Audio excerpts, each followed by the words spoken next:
Hello and welcome to Leaders of Tomorrow, India's largest platform for entrepreneurs. If it matters to you, we've got it covered right here on the show. I'm Sunanda Jayaseelan. Today we're talking about the market for baby-specific products. How that market is booming, what you as an entrepreneur should know. Two experts joining us from that field to break that down for you. Let me welcome in first Varun Alagh, co-founder CEO Mamaearth, Naiyya Saggi, CEO and founder BabyChakra.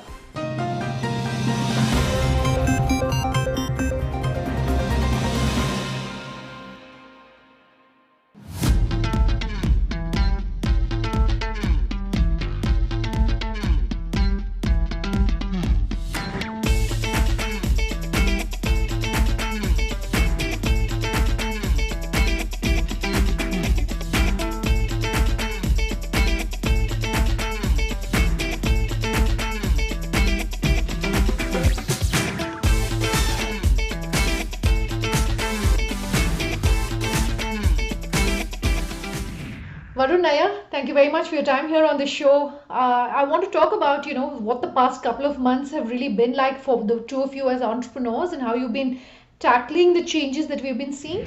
So it's been an extremely exciting time. I think, of course, very unprecedented for all of us. BabyChakra has been and prides itself on being a very trusted companion to parents and young mothers in India. And I think that mission, I think that zeal has actually got reinforced during this period of time. Just to give you a sense of a couple of movements that we've seen. First of all, there's been, I think, a lot deeper, I think a lot healthier engagement on our platform. We have a mobile app and a website which has a very personalized journey of pregnancy and parenting for each family that uses us. So I think a lot more deeper engagement in terms of much more online usage of our specific assets of doctor helpline, Q&A, community chats, peer referrals, etc. That's been I think, a complete spike in engagement numbers and user numbers overall. The second piece is we've actually, as part of a community, we have a very large care community of doctors.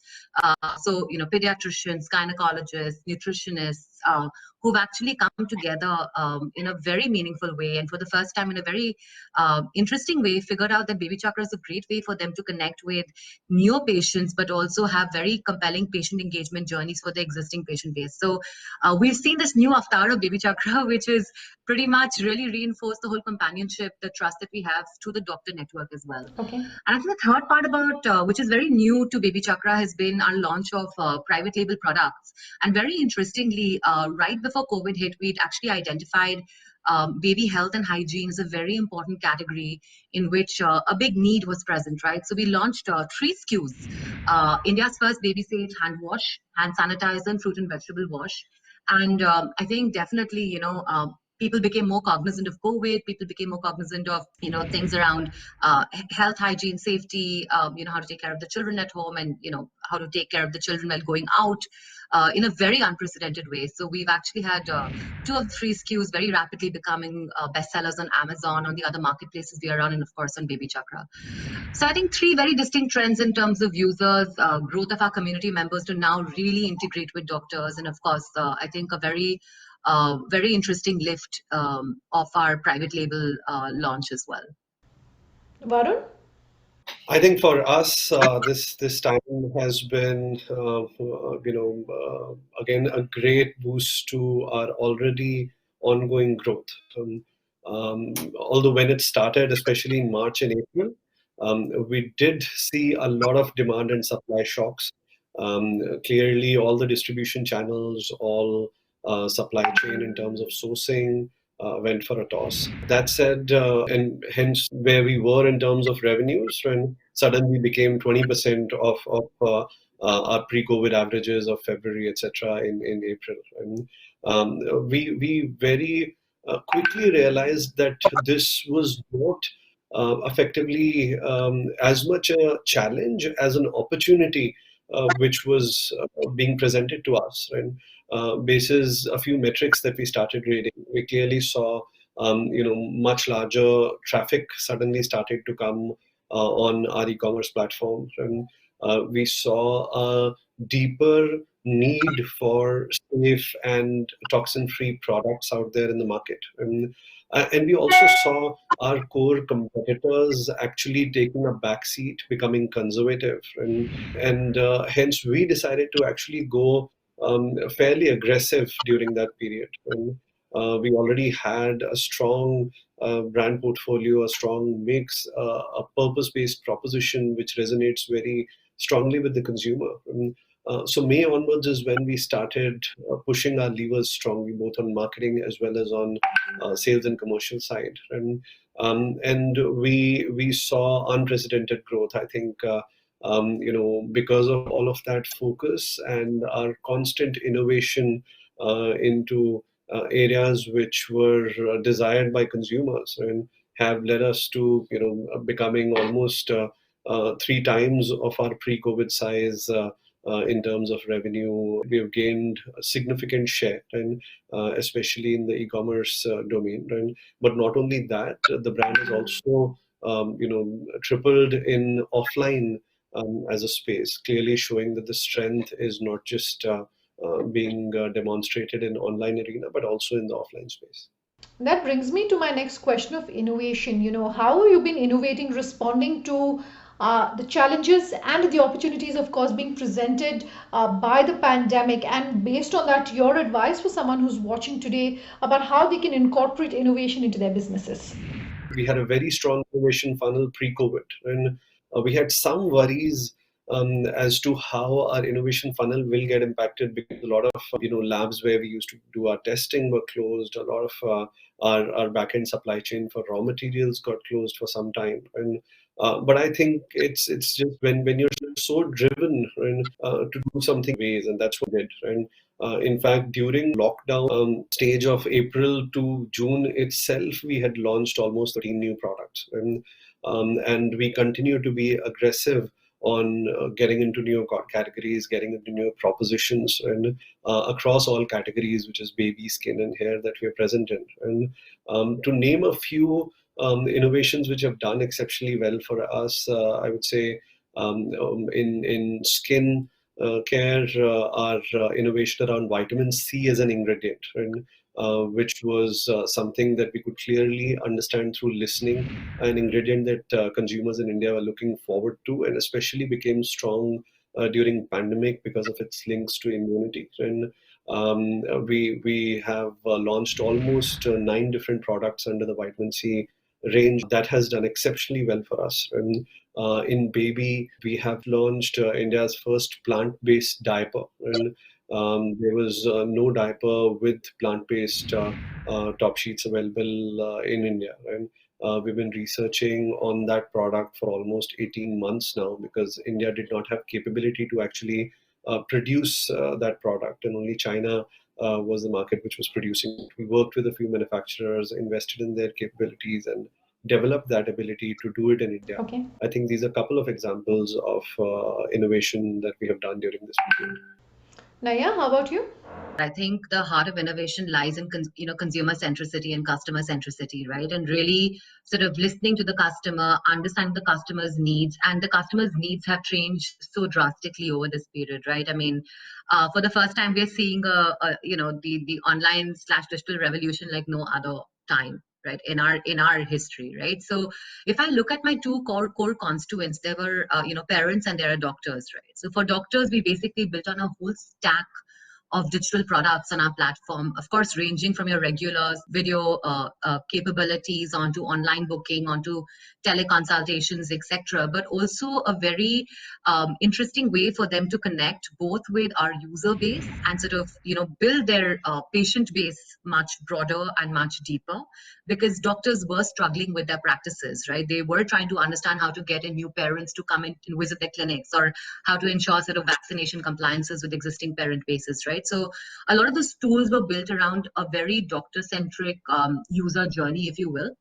We also did a couple of partnerships, by the way, on that aspect with pharma companies to ensure that their doctors also saw no loss in business during the period of COVID. And we, very proud to report that our pilots with 2 of the pharma companies actually ensure the doctors and the companies and the patients reported that they experienced no dip in care outcomes or business outcomes through the period of 9 months, which is incredible, to say the least. So something we're very proud of at BabyChakra. I think the second aspect is the consumer centricity around the physical products we've launched, this baby safe hand wash, sanitizer, the fruit and vegetable wash. And let me take you back. In the old normal, we weren't washing our hands as frequently. Our kids weren't washing their hands as frequently, right? We were using products which were made for more of an adult population. We were looking at sanitizers and hand washes more for industrial sort of, for adult use. And I think the entire innovation we built and brought into these products is that we're baby safe. Your child can use them up to 10, 12, 15 times a day. And it will, your child's skin will still remain moisturized.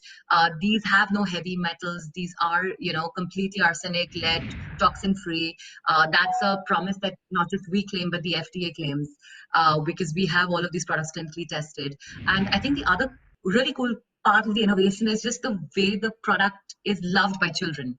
So the end consumers, right? So we've actually thought about this is now going to be a new behavior change for children. They'll have to sort of practice sanitization, have to practice hand washing a lot more frequently. Now, how will the moms and dads get the kids to do it? So basically the formats of the bottles are, it's a foaming hand wash. So immediately, like it's pleasurable and experience, right? The smell is of mango, a very favorite Indian fruit, right? So I think all of these things are very innovative when we think about a very, having a very strong consumer-centric core. And I think that's how we've sort of seen the compliance to hand washing and sanitizers being more than 5x if they use a BabyChakra product versus any other product out there in the market. So that's how we think about innovation. We'll step into a short break on that note.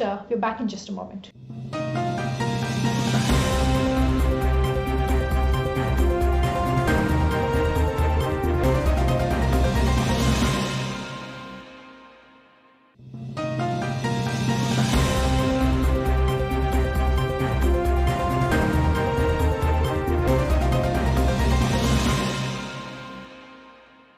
Welcome back with us here on Leaders of Tomorrow. Today I'm in conversation with BabyChakra and Mamaearth.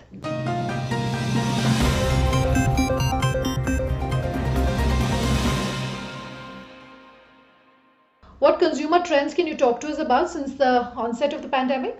I think the first trend that I would talk about is Bharat joining the e-commerce bandwagon.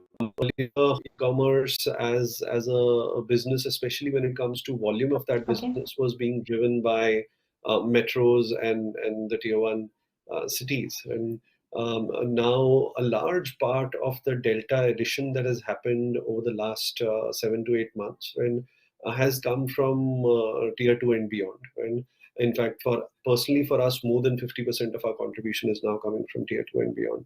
So clearly there is a new consumer who was earlier probably consuming content on digital, but over time has developed and built that comfort to now transact as well. And so that is the first trend that I would talk about. And there is also from a consumer perspective, we've seen a positive inclination towards local brands, right? So the vocal for local trend which had started, and we have clearly heard back from consumers whenever we have used that as a part of our communication, and that's what they would like to support, right? So any brand which is indigenous, which is based out of India, and is a brand and a company that they would like to support more. So there is a bit of a trend on that side as well that we have seen.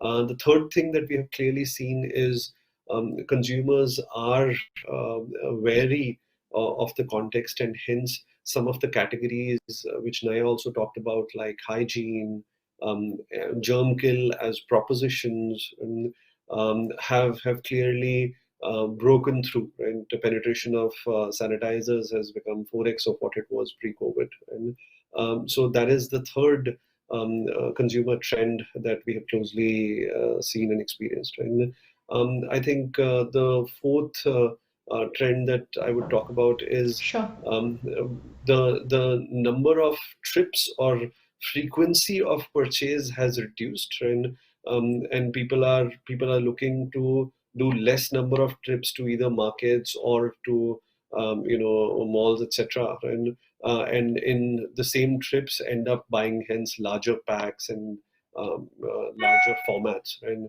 is something that we have seen. So I think these four are the trends that I would talk about. 2021 is going to be amazing. But let me sort of tell you a little bit about why, right? So one is, I truly do believe that a lot of businesses have gone through a trial by fire, and entrepreneurs have gone through a trial by fire over the last year. And I think inherently as a community and as an ecosystem, it's made us much stronger. It's also in many cases made our businesses much stronger and helped us figure out where the gaps are, what we could have done differently, what were the risk mitigation measures we should have set in place long back, but we never did, right? So I do think we're a lot more robust, in many of our companies internally with our processes. Also, our teams have come together in a very unified way through this crisis, of pandemic proportions, right? So Okay. I think overall it's been a trial by fire. And you come out typically stronger at the other end. And I think that's really one thing that's going to ensure that we are much stronger as an ecosystem going forward. And I think the second piece to it is, of course, as we talked earlier about the consumer demands and the consumer trends changing, right? And they have tilted quite definitively to being online first and online friendly, because now a lot of new constituents are online who never would have trusted online or would have thought about online being their regular watering hole, right? And the place to make decisions. So I definitely see a very strong wind of change that's going to, really take the ecosystem forward in a very meaningful way because of these two reasons. I'm very excited about 2021. I think 2020 already has been a year which has helped a lot of startups and young businesses by giving them a chance to create something new. And because when the environment is such, you need risk-taking ability to actually make a move, right? And only startups and entrepreneurs sort of did that while everybody else was conservative. And 2021 should further strengthen some of these entrepreneurs who've been resilient through these times and have been able to prove product market fit. So I'm extremely hopeful and that it'll be a big year for the ecosystem as well as for the economy as well. What are the skill sets required to become a part of the online, e-commerce ecosystem? Because you are an online first company, so what should entrepreneurs really keep in mind about skill sets perhaps which are needed? So there are two categories of entrepreneurs. One is, I would say, the more traditional businesses or the smaller outfits who are trying to reinvent themselves to an online first ecosystem. And I think for them, there are some beautiful new tools that have come across, right? Which are, you have the Shopify's for India. And I won't mention specific names because I think, if you just do Google search, you'll figure out what those different platforms are. But, now there are also, I think, platforms that are built on WhatsApp, for instance, which make you upload your inventory real time very fast and can help you sort of disseminate through your existing customer base your set of products and also show live inventory, right? So you have a lot of tools that help you accelerate your transition to online. Plus, I do believe the larger marketplaces are coming up with more and more ways of discovering local retailers, which is already happening. You see Swiggy, it's already happening. You see Amazon already happening. So I think interesting ways of figuring out and sort of almost working with existing online platforms to accelerate your journey online versus having to learn all the tools yourself, right? So that's one aspect for a certain cohort of entrepreneurs. And then for the other cohort of entrepreneurs who are actually building for these businesses or building their business digital first, I'd say work backwards from the future, right, as you see it. Because what we see today is where we are today, but that's not where, like, the online world changes so fast. So I think if you just work backwards from the future, but also keep things simple. So, I mean, if there are ways in which you can leverage the same experience of, let's say, conversations using WhatsApp today, that's a tool that's already built out, scaled, right? And everyone's on it. So I think there are ways and there are opportunities to think about using parts of your stack which you don't build in-house, but parts of your stack which you borrow till you scale to a certain level and then start building in-house. So I think those are my two sort of pieces of advice to people looking at coming online and building companies online. I think the two skills that I would talk about, apart from what Naiyya mentioned, one is most online businesses would generate demand through using digital media, right? And their Facebook and Google ecosystems are the largest ecosystems which are out there, which can help you generate demand and sort of build your brand in the online space. And most of these platforms actually have free skill building programs. So Google has their free certifications around their digital media tools like AdWords, etc. Facebook has something called Blueprint, through which you can learn and educate yourself, right, to ensure you're able to run ads on their platforms and run them with strong efficiency. So the first thing that I would say is you can teach yourself digital media through some of these tools. And I myself was actually a traditional media marketer before I started on this journey, and I purely use these free courses from HubSpot, from Facebook, from Google to educate myself and ensure that I know the nitty-gritties of how things work, and I'm able to run the campaigns myself till we are able to put a team in place. So one is learning digital media and how it works, and second is around e-commerce and how it operates, which is the transaction. Right now, you could go your D2C model, or you can choose to actually sell the same brands on Amazon or Flipkart, etc., depending upon which direction you're taking. And that's the second, and that's more than a skill. That's more about understanding what are the different parts to that business. How would you manage consumer experience? How would you manage customer service? How do you manage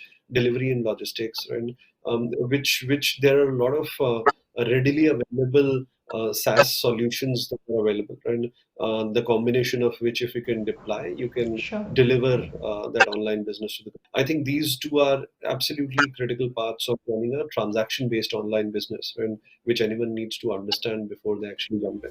Naiyya, Varun, thank you so much for your time. Thank you for having us. Completely out of time on this panel. Thank you so much for watching.